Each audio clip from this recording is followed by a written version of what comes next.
desa ini sangat menjanjikan. Ini kalau istilah kami adalah seksi sebenarnya berdua.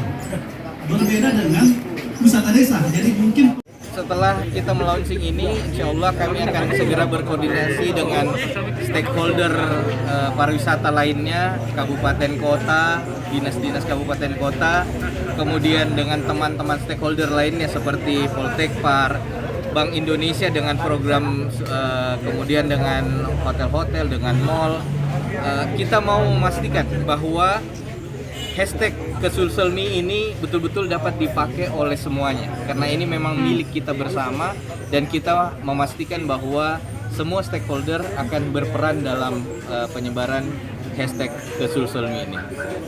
Apa yang ingin diberikan kepada masyarakat dengan hashtag Kesulselmi? Apa yang ditawarkan, Pak? Yang paling pasti kita mau menawarkan bahwa datanglah ke Sulawesi Selatan dengan segala macam keindahan alam, keberagaman budaya, luar biasa kulinernya.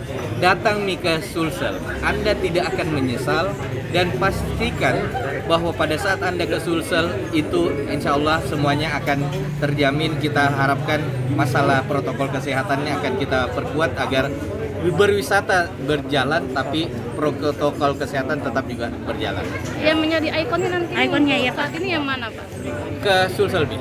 Daerah mana, Pak, yang ada? Mungkin Wisata yang mana yang paling banyak dikunjungi? Yang pasti kita akan membuat paket-paket karena kan Ya. ada beberapa daerah yang memang sudah existing, Toraja, Makassar dan sekitarnya, Bulukumba dan Selayar untuk Bahari.